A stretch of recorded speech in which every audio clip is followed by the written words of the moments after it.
Hello, my name is Roman Ginjihashvili, and this is the video about Petroff defense.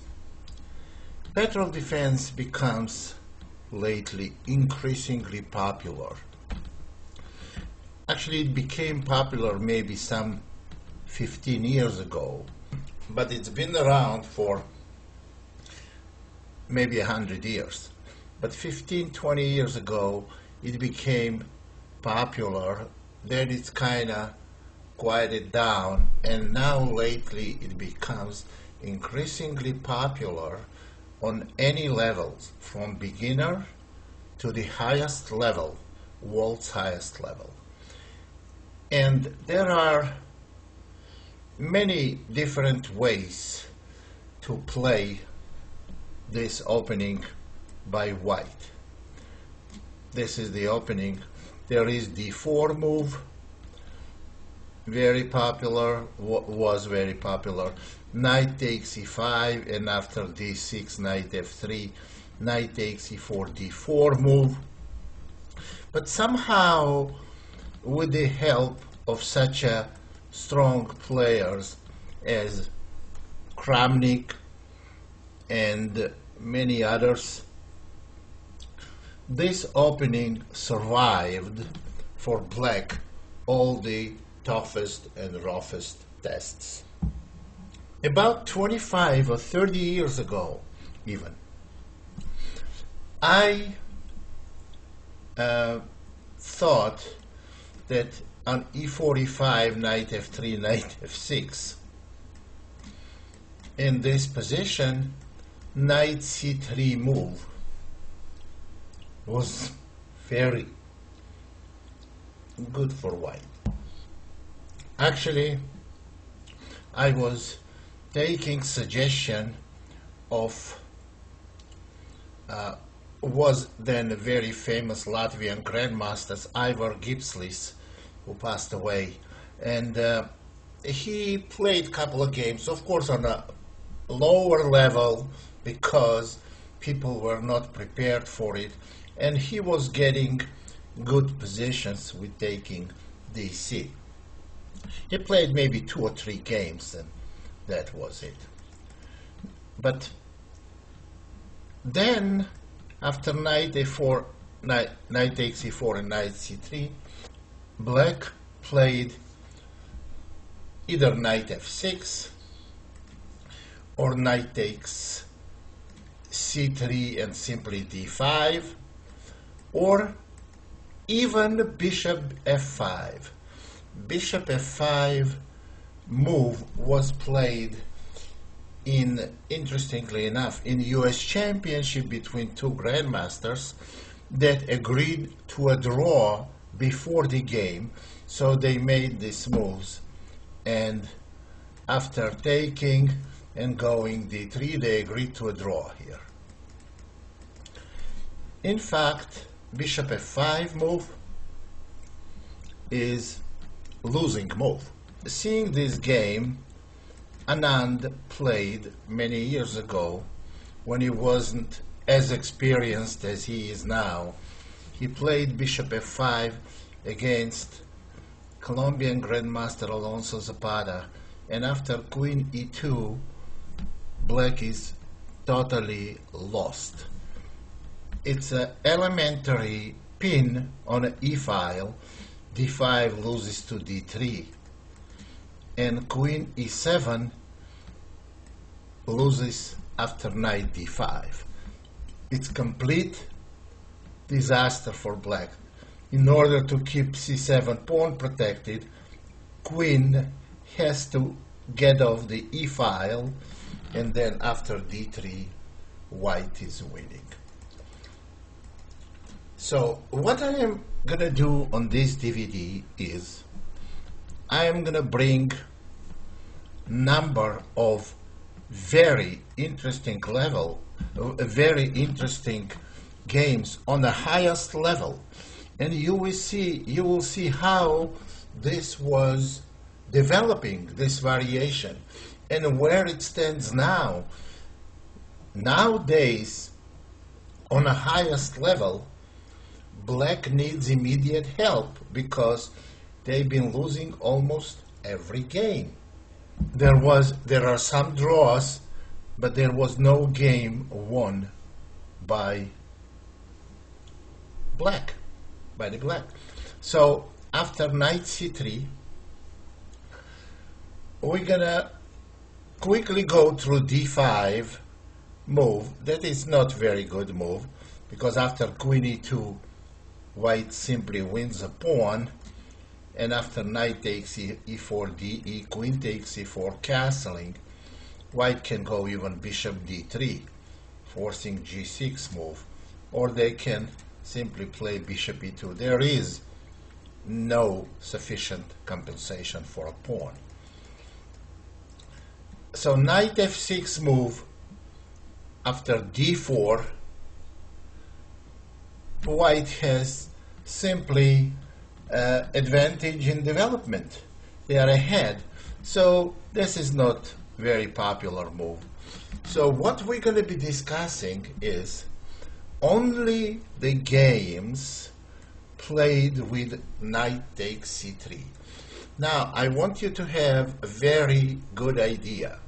Looking at these games will help you a great deal, not only understanding Petroff defense and how white should play in initiative in rather unorthodox pawn structure, but also will help you to understand the way attack will be developed with a very small resources and a very small reasons for successful attack.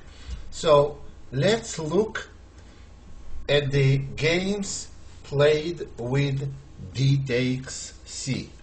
This is the main move, and bishop e3.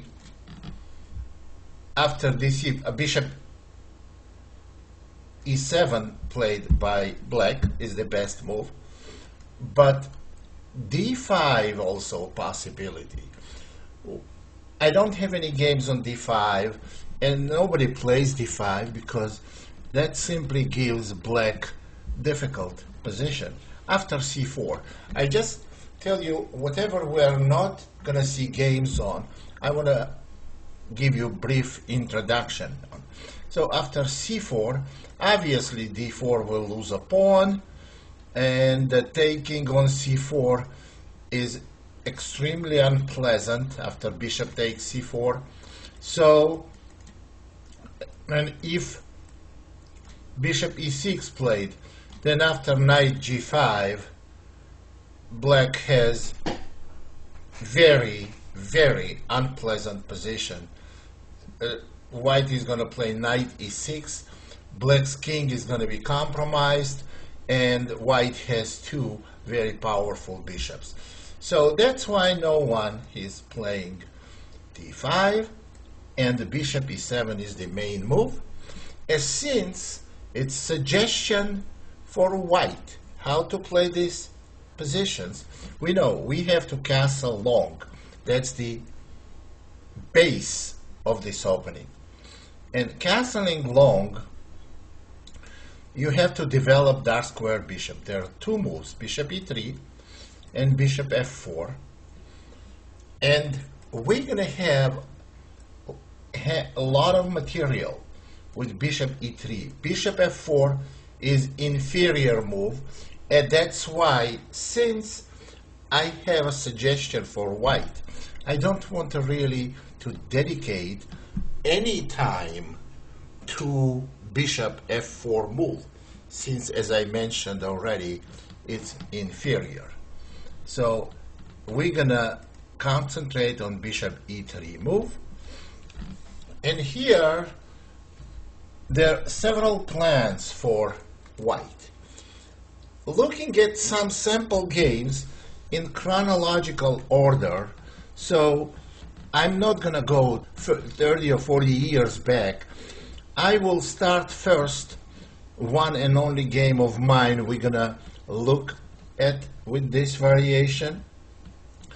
and the game that was played against international master Ron Young, but bishop f4 was played. The reason I bring you this game only with bishop f4, because I want to show you, well, that was played almost 20 years ago, and I want to show you how essence of the position is still there.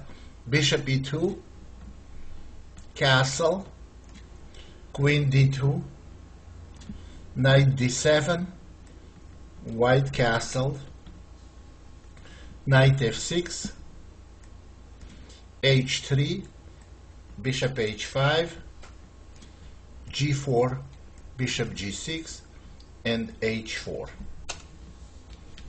With a deadly threat of h5. Black already made a couple of mistakes in this position, and now they have very dangerous game. So after h4, knight takes g4, h5, bishop e4, rook h to g1, knight f6. Later on DVD, you will see a lot of positions played even this year. Many games were played this year, and especially with last several years, you will see where white goes to bad pawn structure, double f pawn, just to get the open g file, which we got now. So after bishop e4, rook h1, knight f6, bishop h6 was played, knight takes h5, knight d4, attacking the h5 knight, only move king h8, bishop takes h5, pawn takes h6, queen takes h6. This is already very bad position for black. Bishop f3, bishop takes f3, knight takes f3, and rook g6. Looks like black has some chances for successful defense, but next move, I played next very strong move which completely shatters all black's plans. Knight e5, attacking the rook. Knight cannot be taken because queen is hanging, and rook takes h6 will lead to a mate in one move. So after knight e5, rook takes g1, knight takes f7, king g8, rook takes g1, king takes f7, queen h7 check, king e8, and queen f5. White is absolutely winning. Okay, but this is the only game that was played with bishop f4 variation. Now that variation slowly somehow, about 10 years after I thought, I made a suggestion that this is the best way to play against Petroff. This 10 years after that, this variation of Petroff defense started attracting attention of top players in the world. And here's the interesting game played in 1995. Game was played between two players that we know very well. With the white was Kramnik, and it's very interesting that he normally plays Petroff for black only, and he played Petroff in a good part of his games against e4, and here Kramnik is white. Meanwhile, with the black player that never played Petroff defense, also never in his life, but player also very well known, Garry Kasparov. And that was biggest surprise of the game, was that this game played between these two players with this opening. Knight takes c4, knight c3, knight takes c3, dc, bishop e7, bishop e3, castle. 1995, there is already some theory on it. Queen d2, knight c6, castle, knight e5, and here Kramnik played a move that is not too often played today, but at that point, as I said, in 1995, this opening wasn't as well analyzed. Knight d4. He's trying to avoid exchange of pieces, which is a very good idea, except black played c5, and after knight b5, queen a5 and a3, bishop e6.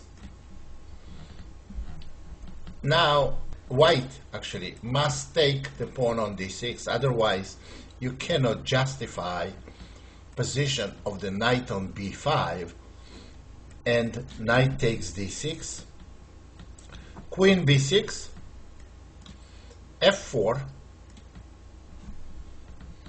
knight g4. Now if bishop retreats after rook d8, white is going to be in a lot of trouble. Of course, f5, nearly forced, queen takes d6, queen takes d6, bishop takes d6, rook takes d6, and after rook takes d6, knight takes e3. Now I have to mention, this is like one of the pilot games when they started playing this opening on the very high level. But even then, white managed to get some advantage. Kasparov, I'm sure, he has never played in his professional career opening that he doesn't know a lot about. And this is definitely no exception. And he was prepared for it, but even then, white got an advantage. F takes c, f takes c, bishop d3, rook a to e8, bishop e4, very powerful bishop on e4, knight is questionably placed on e3, and white's rooks will be very active. White is clearly better. After bishop e4, rook e7, rook e1, knight g4, h3, knight f6, bishop f3, rook fe8, rook e5. Well, we got the position where white is clearly better, but whether it's enough, whether it's sufficient to win the game against a world champion that was clearly was outclassing remaining of his opposition, was questionable. So we don't need to go through the whole game, especially game was played about 40 moves more. Game ended in a draw, and white always had an advantage. This is kind of a beginning of this opening being very popular and played between players like Kasparov and Karpov is definitely a good stimulus for stimulating this opening for becoming very popular. So now let's jump ahead on time. There were a lot of developments And now we go to 2004 games. We are in 2004. So let's look at some critical games from there. So these games are extremely helpful, not because, oh, this is only about this variation and you want to learn this variation.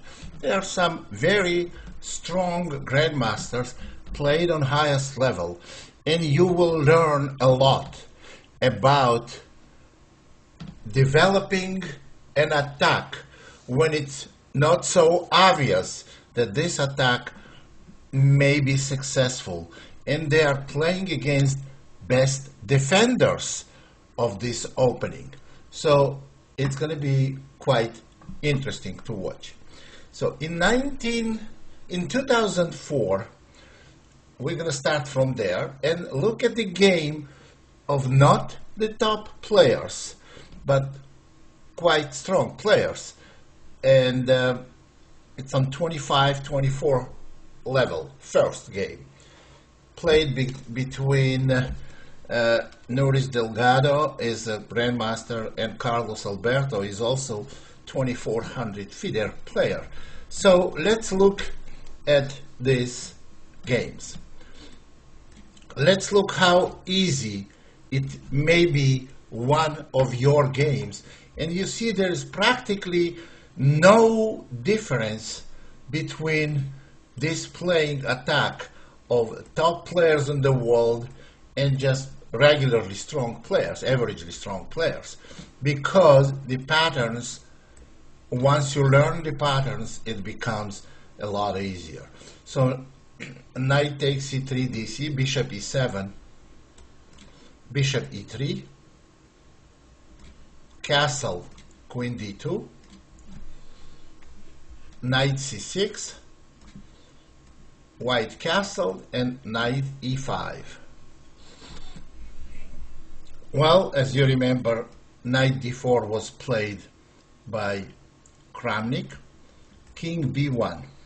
Now, what about this move? Knight takes f3 is allowed.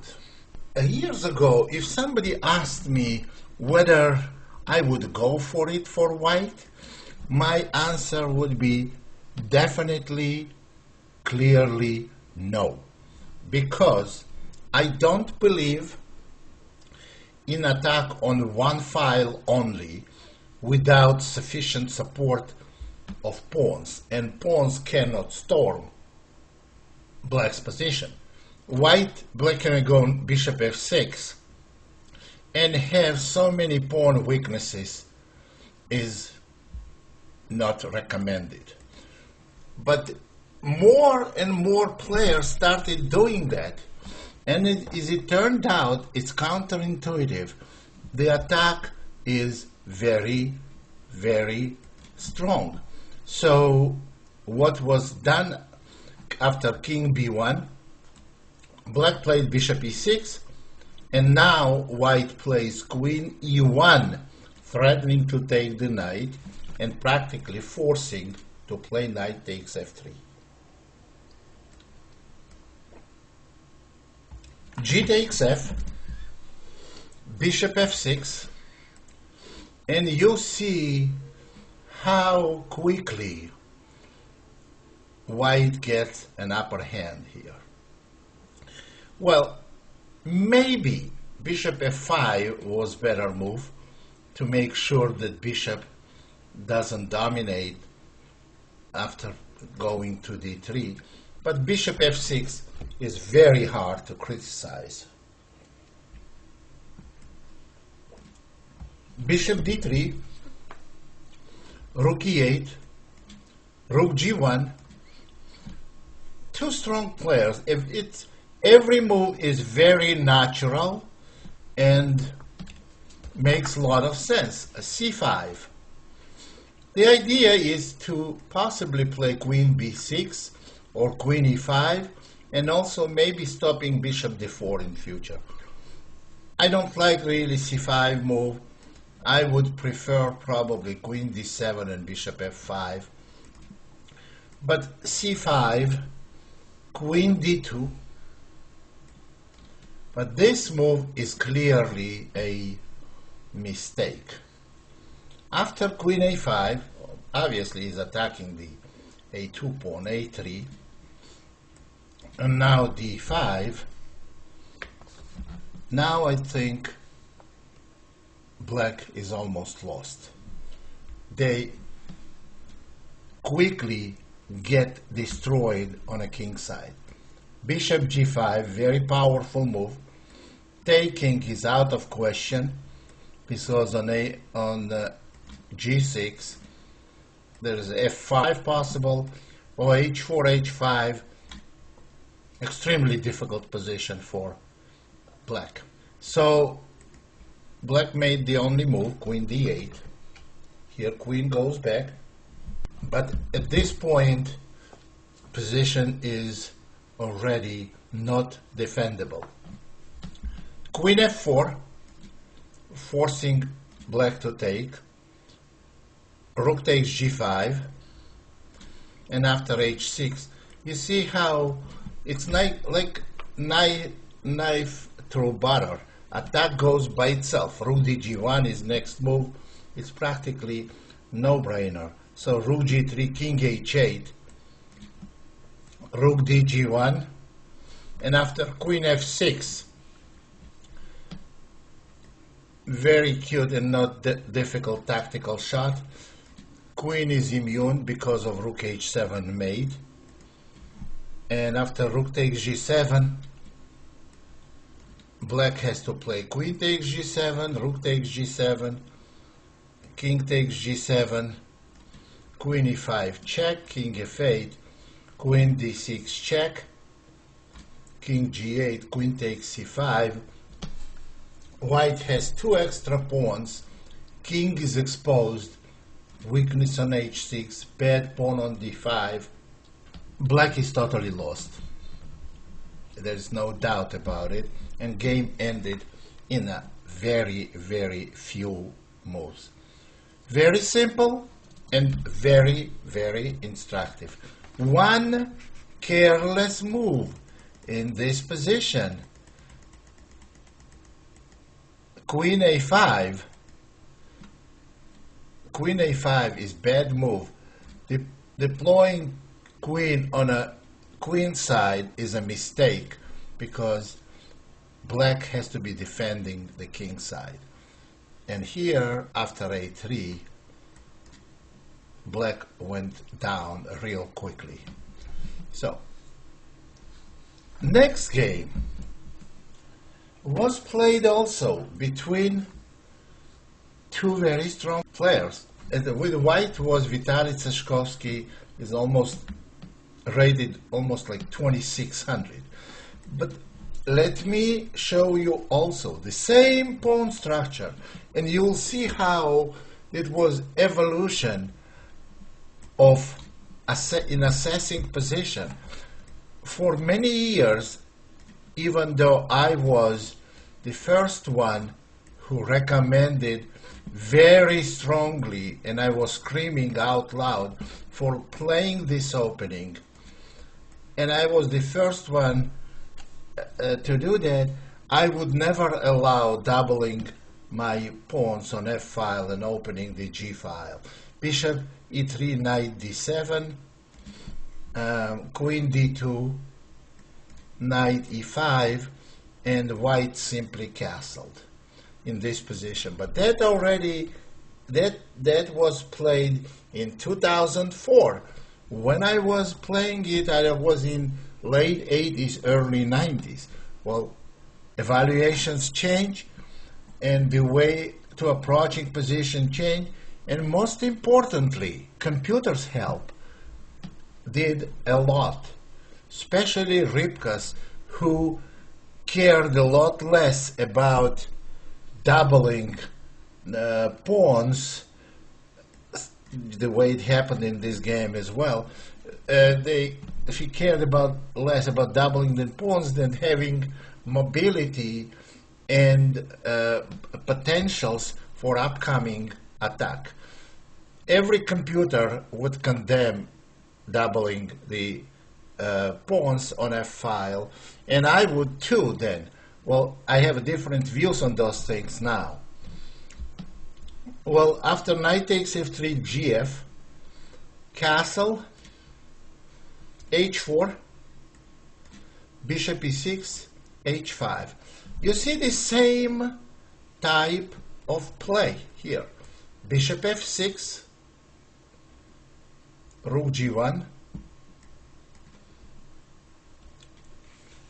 and it's interesting here, black must go king h8, but they played queen d7, and this is absolutely disastrous moves. And after white's next move, black is absolutely helpless, and game ended in a couple of moves. Well, you see, we just got double pawns, and in 2 moves it's all going to be over. Bishop h6. White's threat is very simple. Bishop takes g7. For example, on any move like this, bishop takes g7 followed by h6. And interestingly enough, king h8 doesn't help it, because white wins quickly after bishop takes g7, rook takes g7, and now queen g5 check. Every move is forced. Queen f6 check, and h6 mate, very next move. So that is not defendable. So black played the only move, g6. Now bishop d3, preparing decisive sacrifice on g6. Bishop f5. Of course, white is not interested in getting an exchange, which also would have been good. But after queen f4, black simply resigned. There is a threat of bishop takes bishop, winning almost everything, and on bishop takes d3, queen f6, black is helpless and resigned in this very position. You see, there was no attack. One move, bishop h6, Sparkle ended it. Very interesting game. This next game was played almost on the highest level possible. It's not a world championship level, but it's next highest level. It's played between 2 grandmasters of rated 2670 and 2680 FIDE rating, between Alexander Motilev and Viktor Bologan. Another one of those double F-pawn positions. E45, this was played in 2005. Knight F3, Knight F6, Knight E5, D6, Knight F3, Knight takes E4, Knight C3, Knight takes C3, DC, Bishop E7, Bishop E3, Knight D7. Actually, Knight D7 is almost same as Knight C6, because next move becomes Knight E5, and after castling, Knight takes F3, GF. Okay, here we got this position again on very high level, and again the same result. Bishop E6, rook G1 was played, Bishop F6, Bishop D4, King F8, and it's interesting, why was King F8 played and why was not castle? Castling, black thought, not without a reason, after Queen F4, they're gonna get very difficult position on bishop takes D4, maybe queen takes, followed by bishop D3 and doubling rooks on G file. So they decided to play King F8. It's hard to tell if, because the black lost the game, you cannot tell, oh, they should have castled. Well, they could have castled and lost the game, then we could have said, oh, they shouldn't castle. Well, king f8 is a reasonable move, but black's position is pretty bad here. Well, bishop e3 was played. Now white doesn't want to exchange pieces. They want to push the f pawn, double on g file, and when your opponent's king is badly placed, you should try, that's the known rule, to keep as many pieces on the board as possible, because better chance of attack being successful. So after bishop e3, a5, here white went a4, which I personally don't like this move. I don't like this move. I would definitely have played king b1, because I wouldn't give black a chance to possibly create counterplay on a queen side. So we should push no pawns. I would have played king b1, but a4 is also worked out.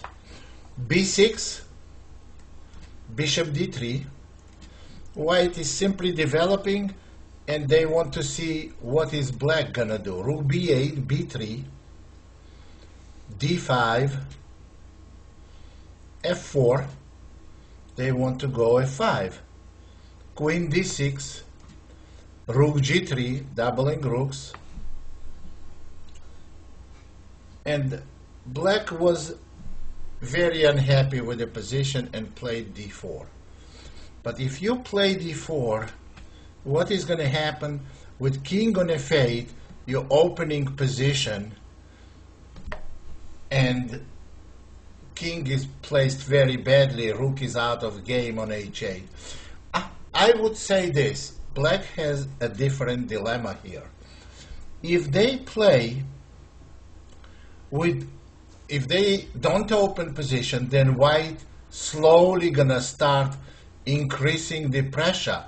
On this move, for example, f5, then rook g1, followed by bishop d4, position will become very dangerous. On the other hand, opening the center is also bad because the rook is out of play. So this is difficult choice black had to make. Bishop takes d4, bishop takes d4, c takes d, queen takes d4, king b1, rook d8, and the rook e1. Now white wants to concentrate on e-file, maybe even push f5 later. Rook e1, queen f6, f5. Taking on f5 will be quite dangerous here. And after f5, bishop c8, queen f4. Now white can develop the attack not only on g-file, but on e-file. After queen f4, this position is already not defendable. Rook d6, h4. White can go slowly with the attack because there is nothing black can do to safety the king position. h4, h6, queen e4, threatening mate in 1 on e8, rook d8, queen f4, rook d6. It's just repeated position once. Of course, white doesn't want to draw. h5 now, bishop d7, queen c4, c5, queen a6, trying to get to a8, queen d8. It's a waiting move. It's probably not the best, but I don't think some moves will make any difference. Rook f6, bishop b5, bishop takes, queen takes. Now, of course, pawn on f5 is untouchable because of rook e3, and black can resign. So here, black played g5. It's clearly the desperation move, but black has no other way. I'm sure here simply taking on g6 would have been good enough, but after rook d3, this wins as well. Queen c8, there is a forced win for white. Mating attack, rook e8 check, rook takes h8, queen e8 check, and rook d8. Due to a mating threat on h8, black must take the rook, so that's why they resigned in this position. Another total fiasco for black, allowing this attack. Now, there are more games of this position. What was played with e4, e5, knight takes e5, d6, knight f3, knight e4, knight c3 take, d takes, c, bishop e7, bishop e3, knight d7, queen d2, knight e5, castle, knight f3, gf. Okay, and even now, well, when I look at this position, I realize that if I didn't know evaluation of this position, I would have evaluated it wrongly. I would have evaluated that it's very satisfactory for black. However, practice and database games on the highest level prove it exactly the opposite. Well, here is another game. Bishop e6, rook g1, bishop f6, black delays castling, bishop d4, a6. As you can see, black does not want to castle on the king side. Queen f4,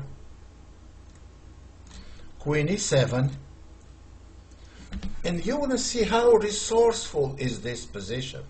Now, of course it's okay for black to allow the double f pawn, because then white has absolutely no advantage. So rook e1 was played, and now obviously castling king side is not possible, and when black castled queen side is simply rook takes g7, winning a pawn and getting winning position. Bishop takes g7, bishop takes g7, and on rook h g8, bishop f6. Well, now they get back their exchange. They're going to have, after bishop queen d7, bishop takes d8, queen takes d8, and bishop d3.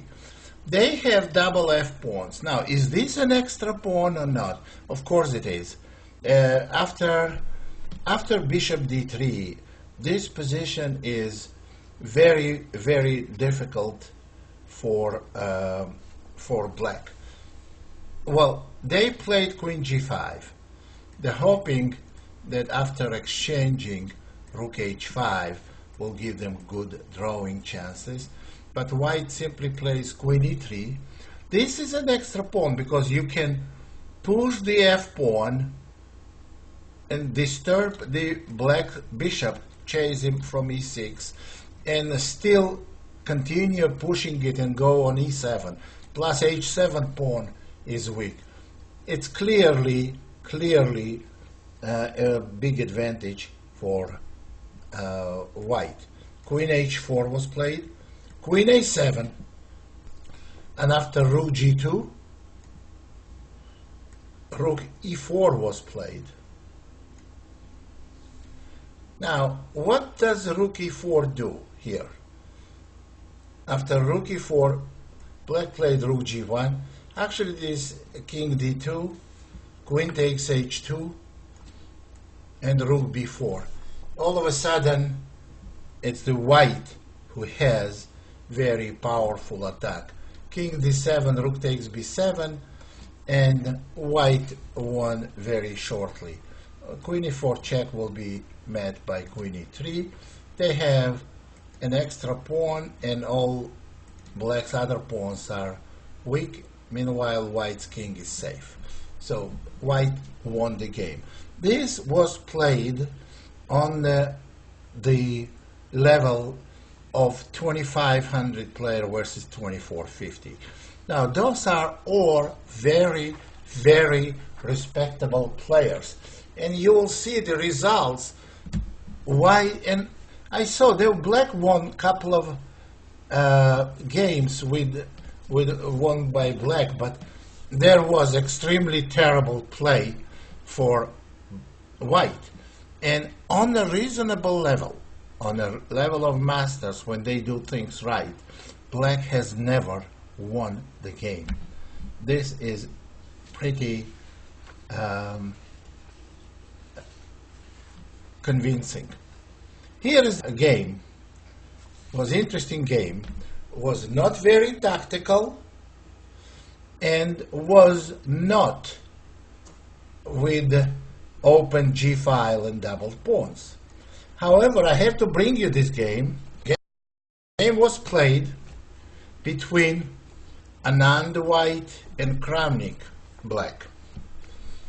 Well, e45, knight f3, knight f6, knight takes e5, d6,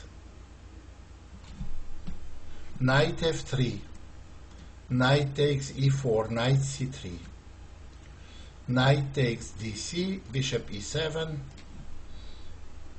bishop e3, knight c6, queen d2, castle, castle, knight e5. Here, Anand played king b1, allowing this taking on f3, a6. So it's obvious that black doesn't want white to have double f pawns and open g file. That's how quickly evaluation changed. Before, about 10 years ago, nobody wanted to allow, white never allowed taking on f3. Now, white allows taking on f3 in every game, and here, on the highest level, although this game was played in Monaco, and it was shorter time control, like 20 minutes per game, but 20 minutes per game, for those players, they can play a much better game than any 2600 player can play it in 2 hours. So this game should be, evaluations of this game and seriousness should be as important as a regular time control tournament game. So after a6, bishop e2 was played, bishop e6, knight d4 was played, and here Kramnik went knight c4, and he got worse position. Again, queen d3, knight takes c3, knight takes c6, pawn takes c6, queen takes c3, e5, bishop d3, c6, and h4. Now this position is unpleasant. White has serious possibilities for the kingside attack. Now, obviously, bishop takes h4 is bad move because even g3, and then white can take on h7 with the rook, or play queen h3 with the possibility of queen takes h7. This is out of question. And now the threat is queen e4. For example, on queen d7, queen e4, forcing g6 and going h5 may be very, very bad for black. That's why, well, actually on h4, rook f6 was played first. And on g3, d5, queen takes e5, rook takes f2, rook h to f1, rook f6. Well, you see how much better white's light square bishop is than black's dark square bishop. And after rook f6, queen h5, provoking g6. So now the white's king position is weak. Queen e2, queen d6, and again very strong attack. h5, rook f8, hg, hg, rook h1, and it's obvious that black's king cannot survive this attack, and that's why in this position king f7 was played. And black has obvious intentions to evacuate with the king on a queen side, but then c4, very typical, very logical move. Since king wants to evacuate to queen side, let's open position on the queen side and in its center to stop king's further movement. After c4, king e8, cd.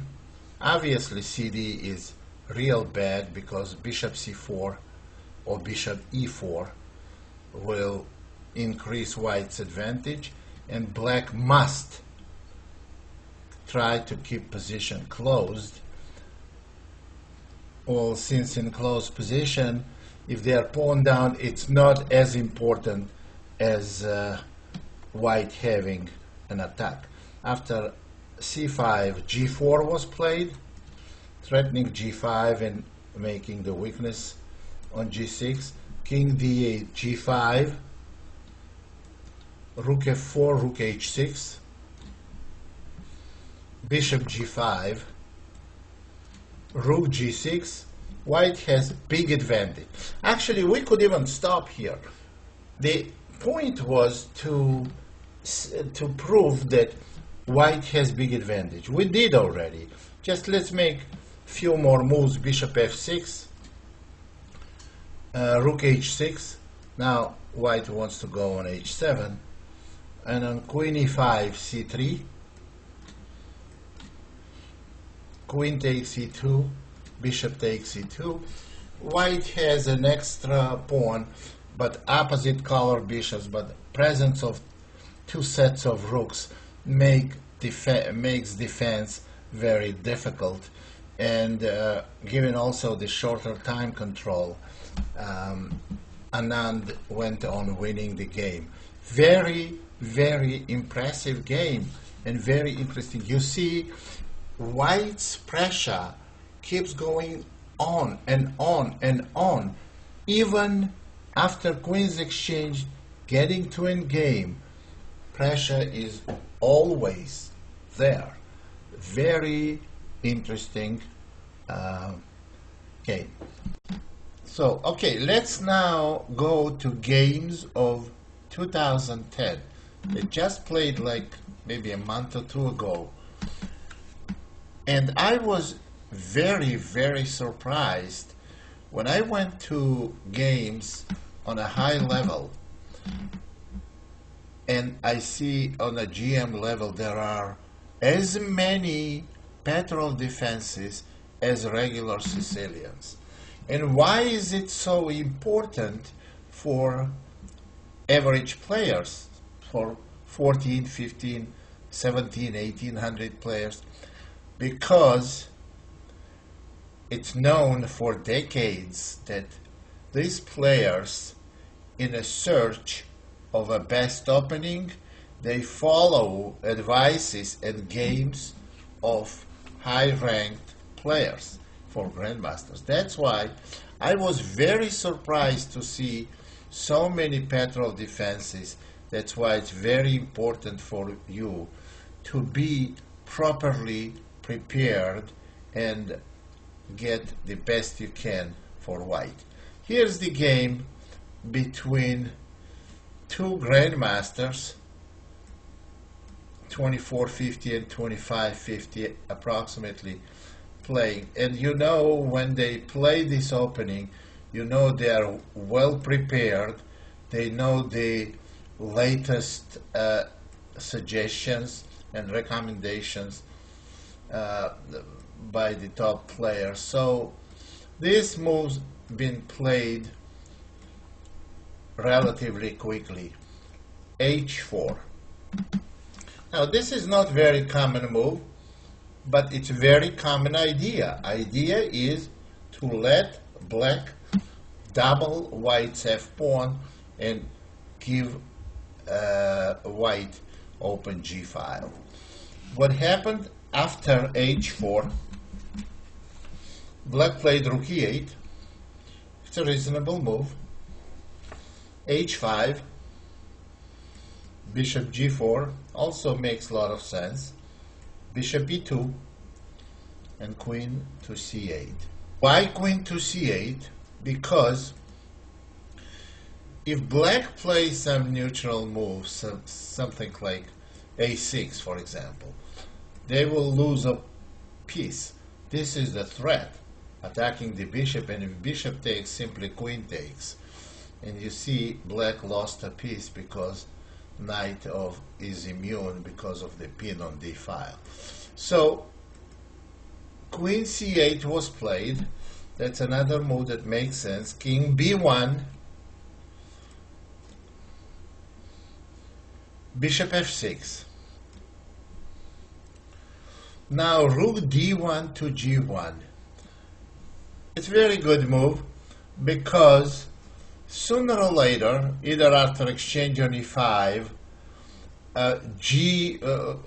bishop is gonna move away from g4 square and white will go g4, or black is gonna take on f3 one way or another and g file is gonna open.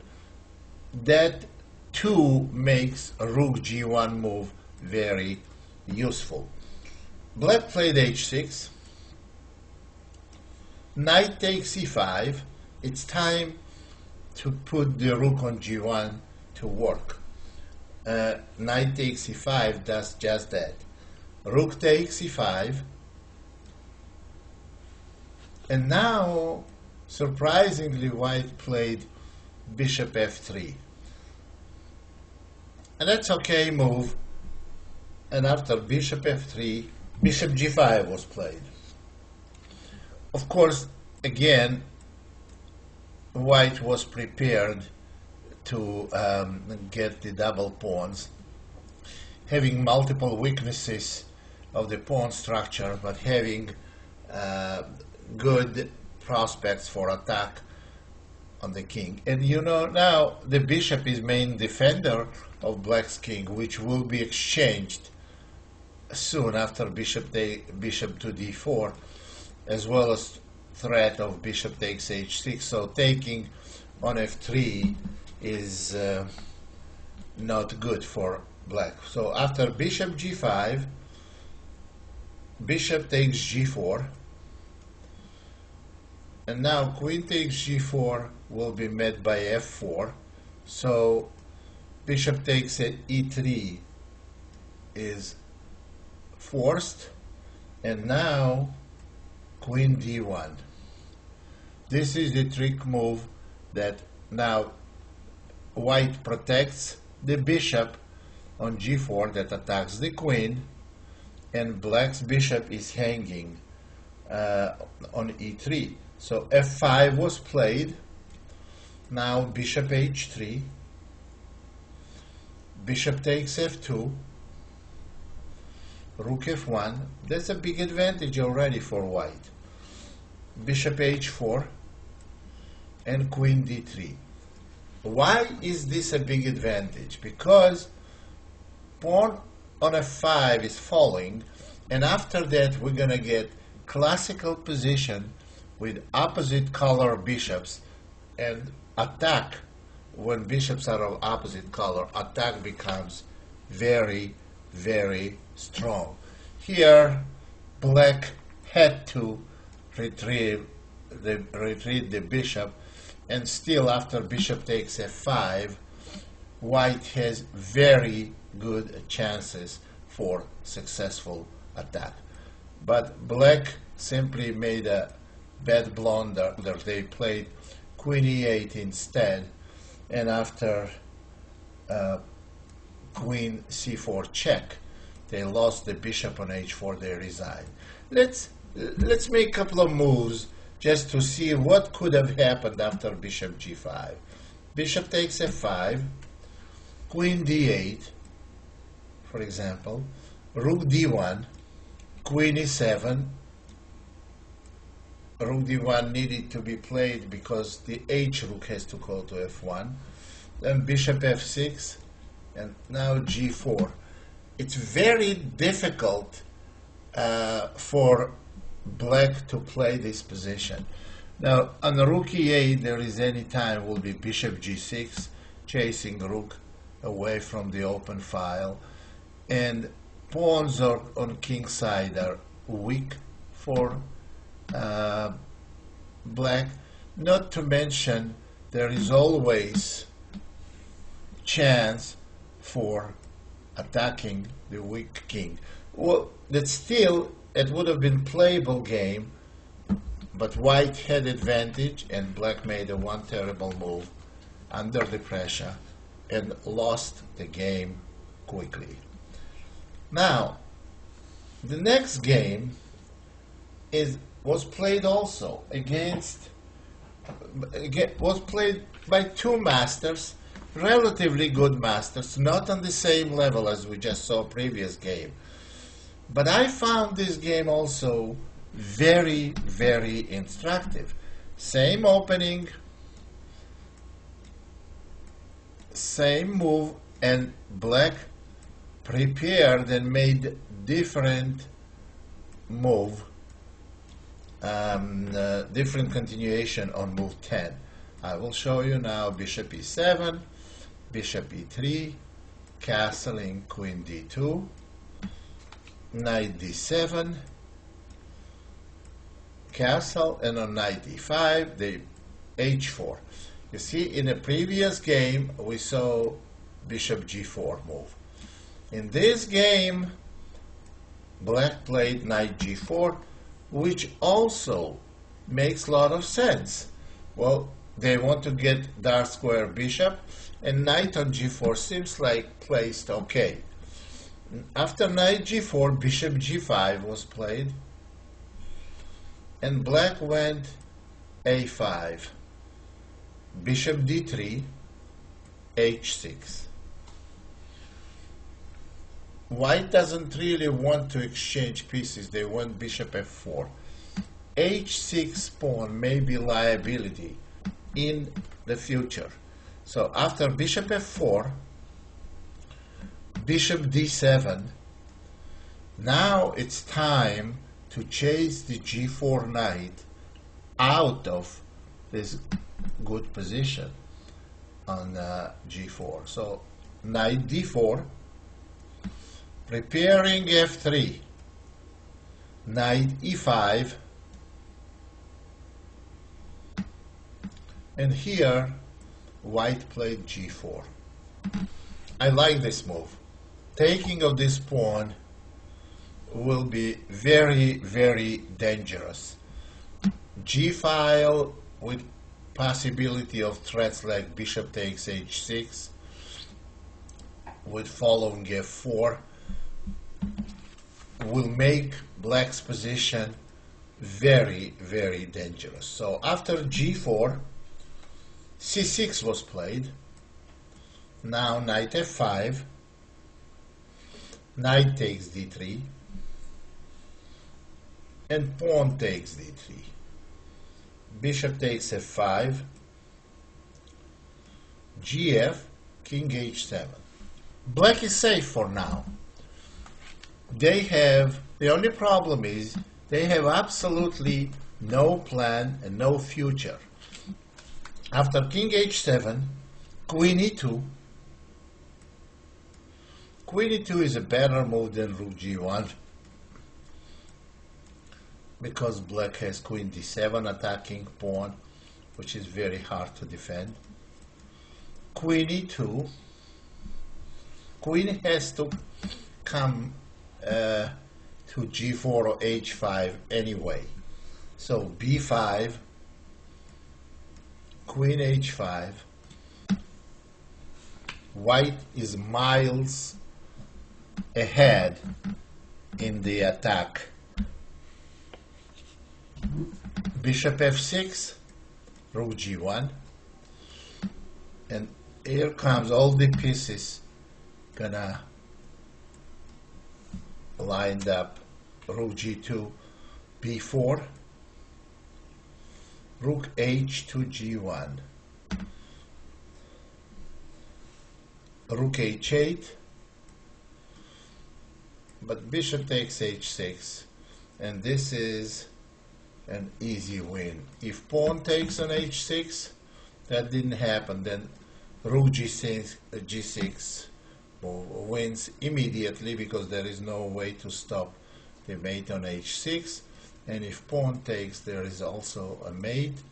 So after bishop takes h6, g5 was played. It's absolute desperation. Bishop takes g5, king g7, bishop h6 check, and a very quick mate after rook g7. So that's another, it seems like so simple, and it is, because I want to attract your attention to one simple position. This is just the rules of chess. Those are just rules of chess. When you play rook dg1, when you play rook dg1, and then after bishop f6 you play rook g2, and then you play rook hg1, you have four big pieces attacking black's king. You have pawn on f5, which controls g6 square, and it's kind of part of attack too. And you have one black bishop defending the king. The rule says this is overwhelming firepower to finish the game. And there are multiple ways for white to win this position. That's very simple. That you cannot say that, oh, it happened that he had that shot, that's why he won. No, there are multiple ways to win. When you have overwhelming firepower lined up against your opponent's king, you know this is going to be successful attack unless your opponent has stronger attack for the same reasons. But you can see obviously that black is miles behind. It was absolutely logical conclusion to that. Now let's look at the rest of the games, but the rest of the games are on the highest possible level of today's chess.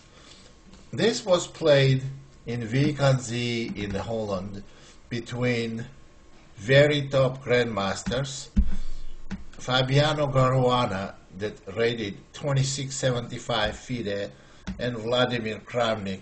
I don't even have to mention his rating, but if you have to know, it's close to 2800. On that level, of course, Kramnik is more experienced, stronger player, but even he had some problems. Knight f3, knight f6, and he is very well prepared with this for this opening.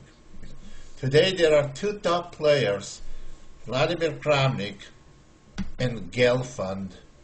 They play Petroff defense for black. All the time, almost. Knight takes c4, knight c3. Knight takes c3, dc. Bishop e7, bishop e3. Castling knight d2. Castling queen d2. Knight d7. Castle. And here, black played rook e8.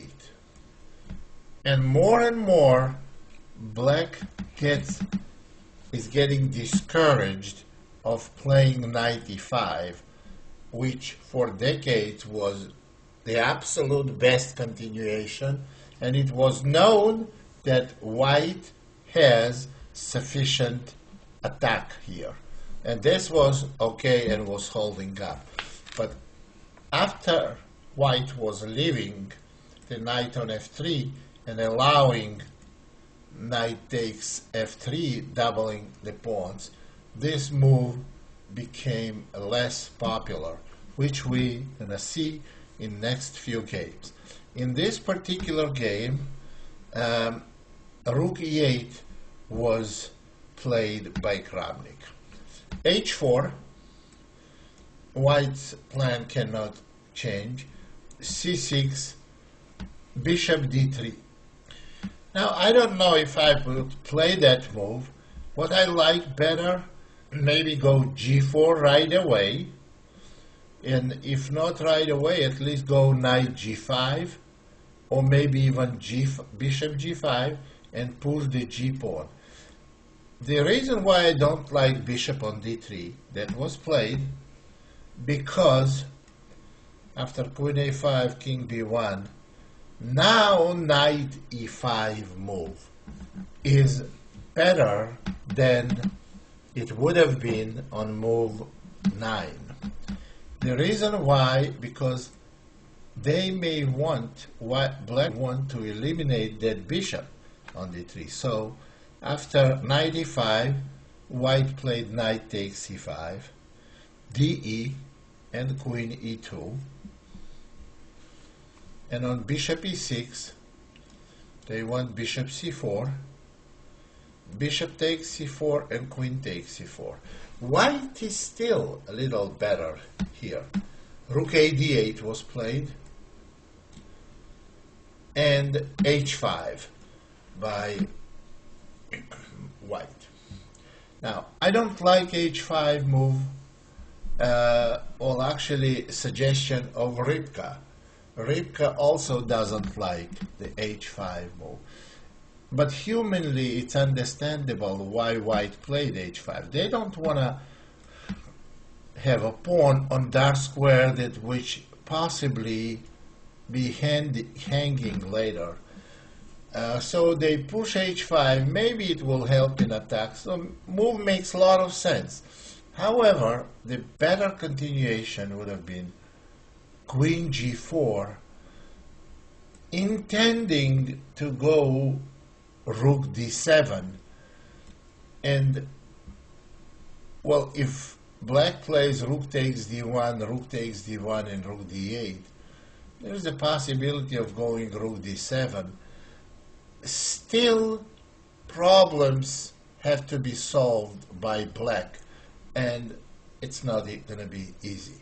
So let's go back now and see what happened in the game after h5. Rook takes d1, rook takes d1, rook d8, rook d3. By the way, I have to mention to you that in a variation that we just looked after queen g4, if white played, and black played rook d1, and rook d8, we said rook d7, and it may seem that black is okay after queen d8. You see, trying to exchange queens and also trying to put queen d1. But after queen takes b7, this is very bad position for black. They're losing a lot of material, and it doesn't look like they're gonna harm in any way white's king. So queen g4 was a better choice, but after h5, rook takes d1, rook takes d1, and rook d8. Rook d3 was played, a6, queen g4 was played, queen c7, and now queen e4, g6, g4. White still has a slight pressure, and black's position is not 100% comfortable, but Kramnik is a great defender of this type of position, and he had no problem drawing this game. Rook takes d3, cd, queen d7. He wants to put queen on e6. Queen takes e5, queen takes d3 check, king c1, queen d6. Well, there is no need in continuing to look at it. So because position is now is drawish, white is not going to get mating attack. There are great simplifications, and 7-8 moves later they agreed to a draw. Boris Gelfand is one of the top players today. He plays constantly Petroff defense. So he played, next 3 games we're going to see, played by Gelfand on the highest level, with opponents like Topalov, Ivanchuk, and Dominguez. Dominguez is a Cuban grandmaster, is not quite on Topalov's level. So, but you will see that all 3 games been in all 3 games white has had clear advantage, and that's when Gelfand had great deal. He made great deal of home preparation and prepared a new type of a system to play, but he still failed to equalize in any of those 3 games. And as expected, when these people had an advantage, 2 of the games Gelfand lost. He lost to Topalov and Ivanchuk, and against Dominguez he managed somehow to draw. But that's enough of the words. Let's get to the game. E45. This is Topalov's game, Topalov versus Gelfand. Knight f3, knight f6, knight e5, d6, knight f3, knight takes e4, knight c3, knight takes c3 and dc, bishop e7, bishop e3, castling, queen d2, knight d7, castle, and system that Gelfand developed. In none of these 3 games he played knight e5. He plays rook e8, and he tries to avoid contact of pieces in the early stage. Rook e8, h4, c6. That's how he plays, and he goes early queen a5. That's what we saw similar to this in the last game. After c6, h5. This is Topalov played h5, h6. King b1 is always a reasonable move, and knight goes to f6. That makes a lot of sense. Knight is well placed on f6 with possibilities of going to e4 or g4, bishop d3. Also a very reasonable move, bishop f8, activating the e8 rook. Rook d g1, knight g4, bishop f4, and queen f6. I am positive that this was prepared and analyzed by Gelfand at home preparation. The other option was queen a5, but queen f6 was played by Gelfand. So after queen f6, knight h2. This is natural that white wants to get rid of the knight on g4 to go g4 and g5. The plan is always to build an attack on a king side. Knight h2, and you have to be focused and not to be derailed from that plan. Knight takes h2, rook takes h2, bishop f5 was played, bishop takes f5, queen takes f5, and g4. Well, here black already has significant difficulties. I don't know, maybe the best chance was going to this endgame with the terrible double pawns and having two weaknesses, but it's very hard voluntarily to go for that position. But it could have been a better chance, because what happened in the game was not very good for black. After queen e4 was played by Gelfand, g5. There goes attack for nothing. hg, bishop takes g5. So now what can we say about this position? White has an attack. It's not like a murderous attack yet, but black has nothing to show for it. Black has no counterattack. White has no weaknesses. h6 is not, h-pawn is not weakness, only the strength, because the pawn can move. So it's clearly not good position for black. Queen e2 was played. This is natural that black wants to exchange queens to weaken white's attack on the king side. Queen c1 was possible here, and exchange of queens, as I already said, favors black, except for one stipulation here.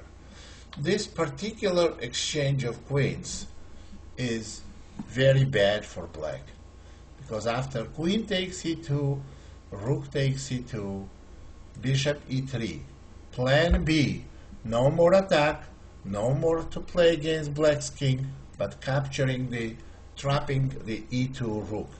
After bishop to e3, well, king c1 and king d1 is coming. So Gelfand played rook takes e3, fe, rook e8,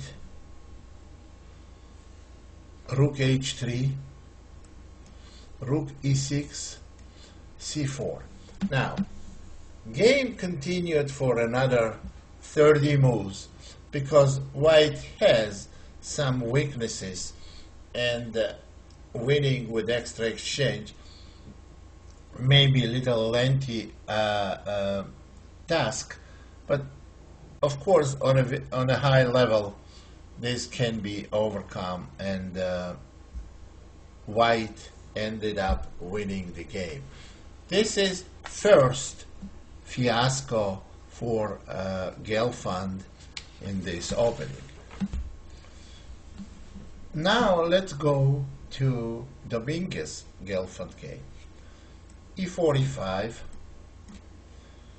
knight f3, knight f6, knight takes e5, d6, knight f3, Knight takes c4, knight c3, knight takes c3, dc. Bishop e7, bishop e3, all the standard moves. Castle, queen d2, knight d7. And after white castles, rook e8. Okay, same h4 move and same c6, king b1 and queen a5. h5 and h6 was played by Gelfand. Same bishop d3 move that Topalov played in slightly different position. Knight e5, knight takes e5, d takes e, queen e2, bishop e6, bishop c4, bishop takes c4, queen takes c4, and rook a d8. Now this position is very similar to the Caruana Kramnik game, but Dominguez already knew that game, he knew analysis, and went queen g4. That's a good move. King f8, rook d7. Rook takes d7, queen takes d7, queen d5. Well, it's hard to recommend a better move. b7 pawn is hanging, and passive defense I don't think is a very good choice here. So queen d5 was played by Gelfand, which cost him a pawn. Queen takes d5, cd, bishop takes a7, rook a8, bishop e3, and b5. Black has a good pawn structure, but they are pawn down. Do they have enough compensation for a pawn? No, they don't have enough compensation for a pawn. White is clearly better. Let's see what happened later in the game. Rook d1, rook d8, and b4 is a very good move played by Dominguez. Pawn goes to dark square, and he has now two backward pawns. How can this be a good move? It can be a good move because white is planning on bringing king forward and playing a4, and there is not much black can do about it. So after b4, f6, king b2, king f7, king b3, and king e6. So they both improved their king position, and after a4, pawn takes, king takes. Now you see b pawn is free to go. f5. After f5, rook e1, e4, king b3, bishop f6. Well, white is absolutely winning here. Well, Dominguez could have played simple g3 move to stop f-pawn from moving, followed by bishop d4. Black's position is absolutely lost because b-pawn is going to become the major factor in this position, decisive factor. So g3 was not played, but rook a1 was played. It's still a good move. Rook c8, rook a6 check, king f7, rook a7 check, king e6, rook a6 check, king f7. They just repeated position a couple of times, and of course white plays for win, which they should. They still have, despite the despite the mistake where they didn't play g3, they still have winning position. After bishop d4, now black has a choice to take on d4 or go f4. Well, at this point, I have to mention that it was kind of a time pressure in this position, and accuracy of moves clearly suffers. So what happened then? f4 was played by Gelfand, b5, and here e3. Now black has a pass pawn.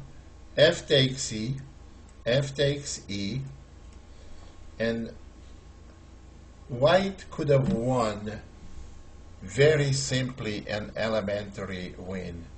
Rook takes f6. Well, obviously bishop takes e3 is not acceptable, but rook takes f6. And when pawn takes, bishop takes e3, having a weakness there. And b pawn, supported with the king, gives white easily won position. Dominguez missed this opportunity, and now he played rook a1. e2 was played, rook e1, rook e8, and absolutely horrendous move by white. Here white played g3.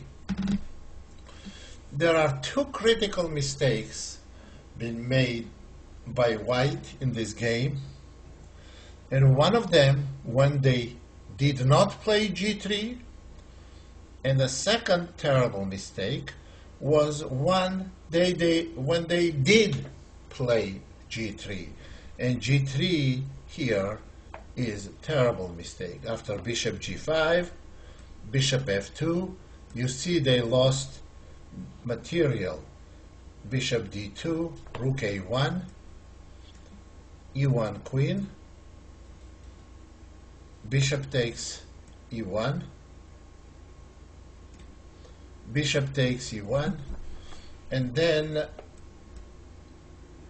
rook d1 was played, rook e3, and black has an extra piece, and with slight difficulties they went on to win the game. Well, actually, in the beginning I mentioned that Dominguez drew.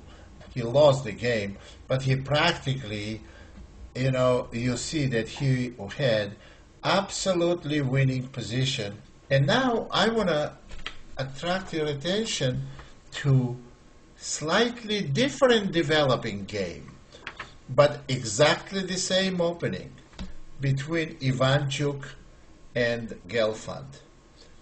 e45, knight f3, knight f6, knight takes e5, d6, knight f3, knight takes e4,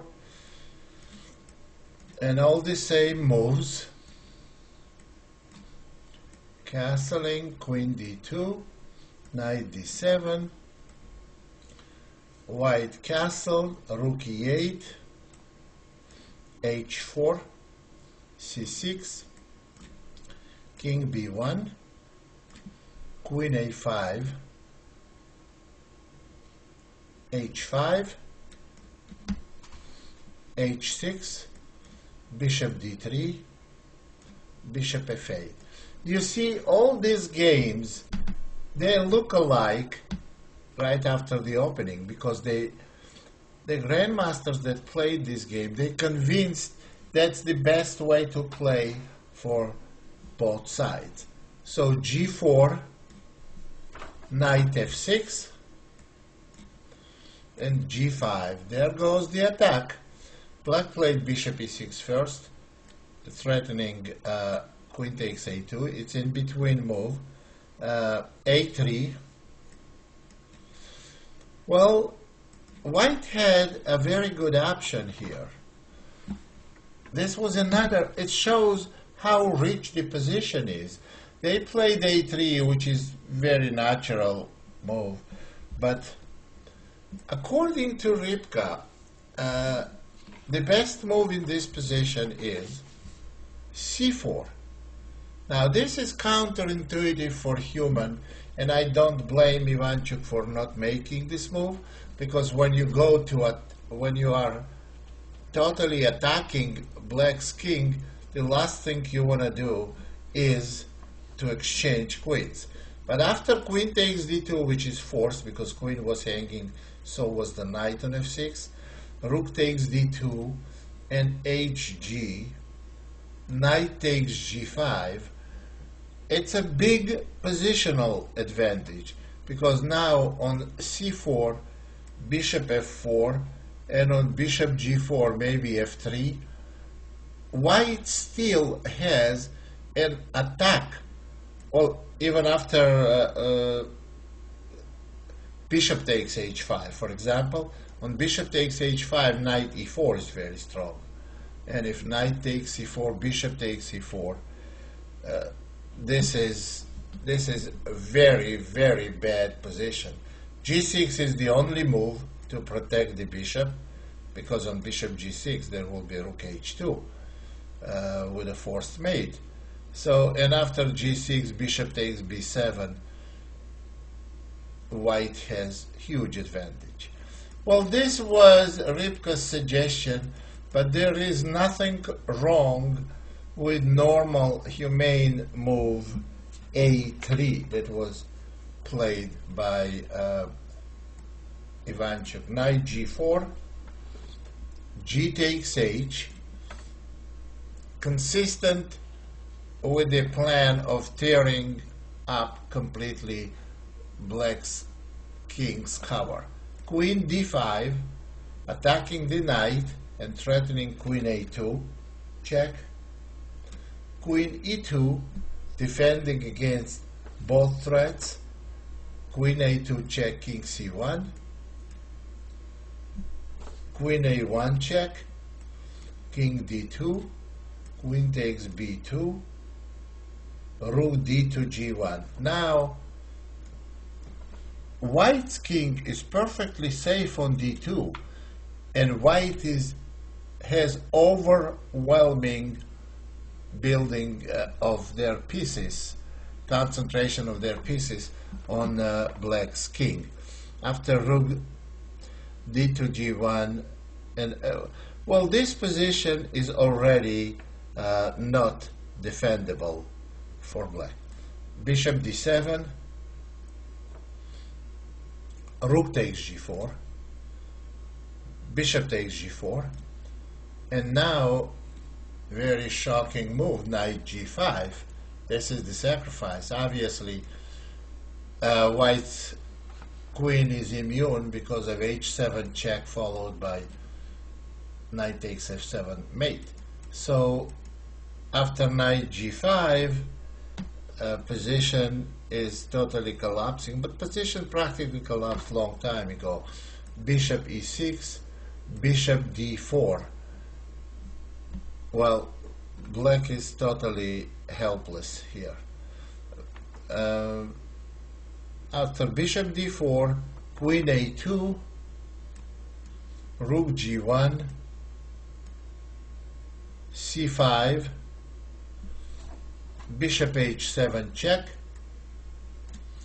king h8, pawn takes g7, bishop takes g7, knight takes f7 check, bishop takes f7, bishop takes g7 check.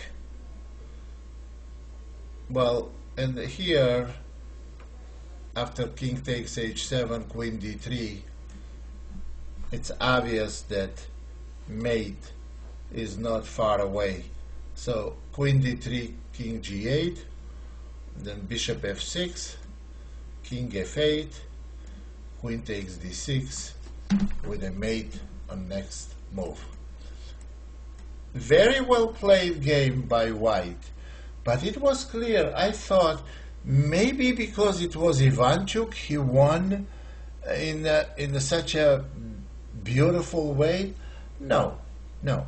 Now let's go back, way back. We're gonna go back to this position.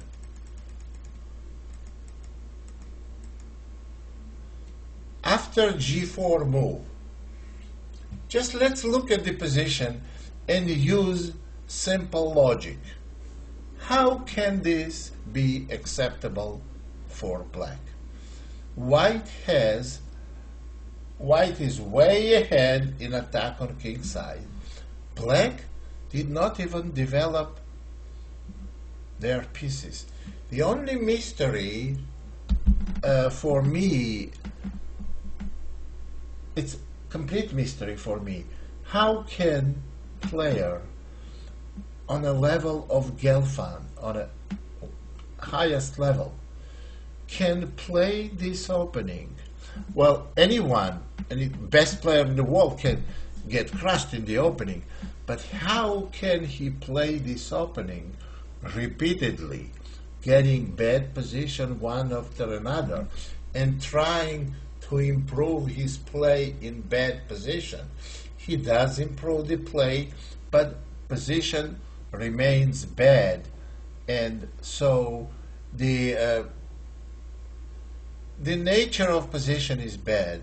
So, and no matter what he does, he avoids one type of disaster. He's gonna get, well, against Dominguez, he's supposed to lose an end game. He had lost end game. Here, he got mated. In game against Topalov, he lost his rook trying to avoid the disaster. Nevertheless, he keeps coming back. Well, but for us, it's not our problem to discuss why he keeps coming back, playing this position. For us, it is important to realize position, to understand it, and to play the best way, having best results. So, to summarize the evolution of Petroff defense, having this concrete variation, knight c3 in mind,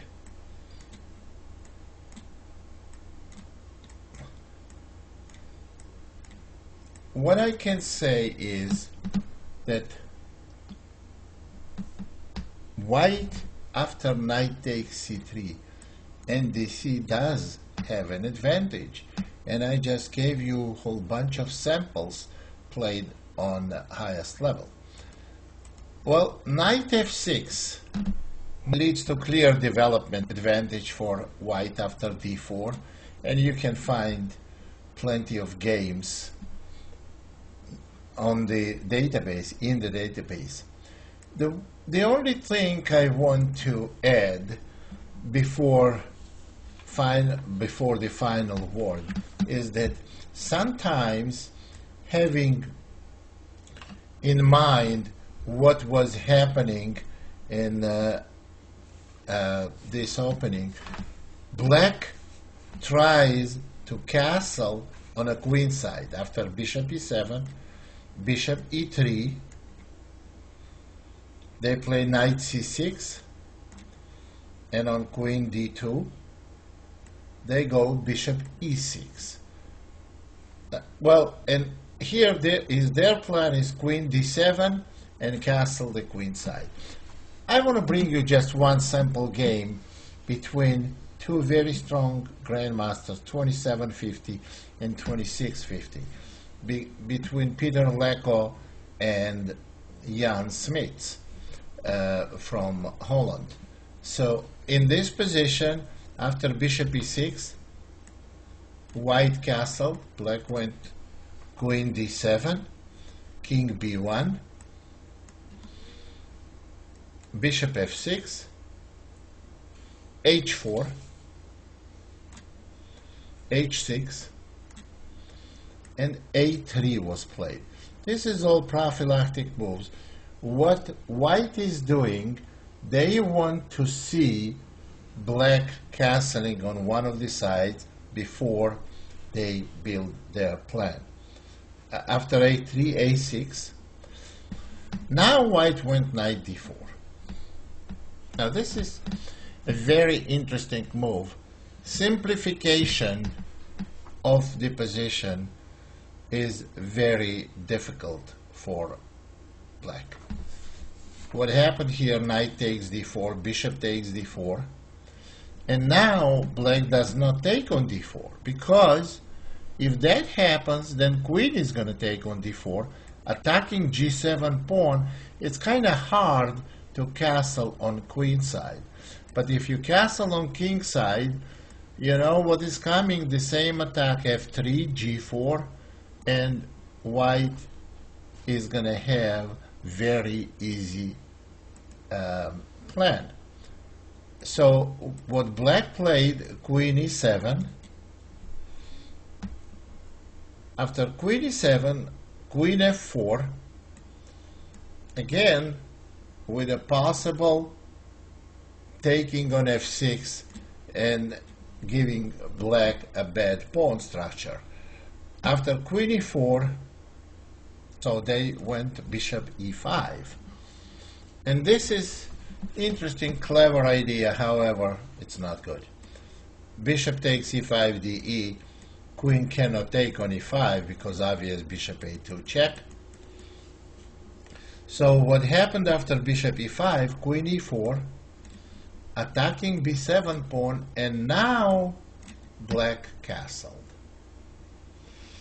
However, this already is a lost position.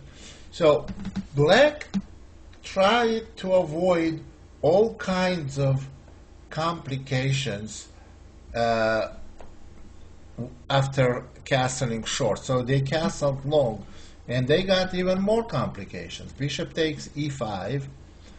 Taking on e5 is totally unacceptable because of bishop takes a6, with absolute disaster. And f6 was played. Now it's obvious that bishop cannot move from e5 due to same bishop a2 threat. And after f6, queen e3. Now bishop is ready to move away. F takes e, queen a7. Damage is done. Black is going to lose b7 pawn after check, and the position is totally lost. Queen f7, queen a8, king d7, queen takes b7,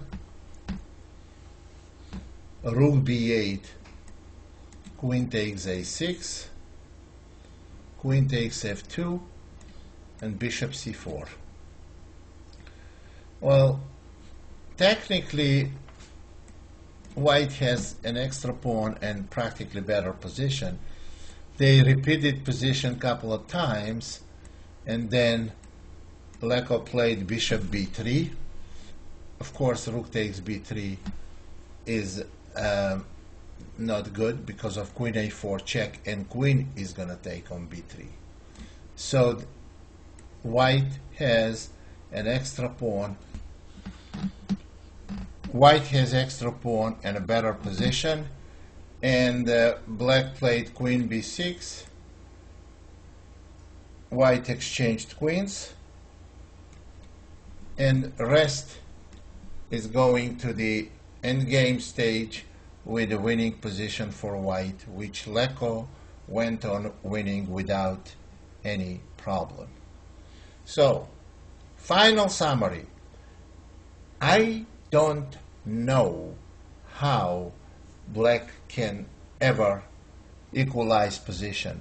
Black has to start searching for new ways in this opening, for new ways to defend and to equalize in a position that was for ages been had a reputation of the safest opening for black on e4. Now all this evaluation is critically shaken, and it's black's turn to find something constructive to fight back. So thank you very much, and I hope you learned a lot. They're very instructive positions, very interesting developments on the highest level, and very exciting positions for you to learn. Thank you again.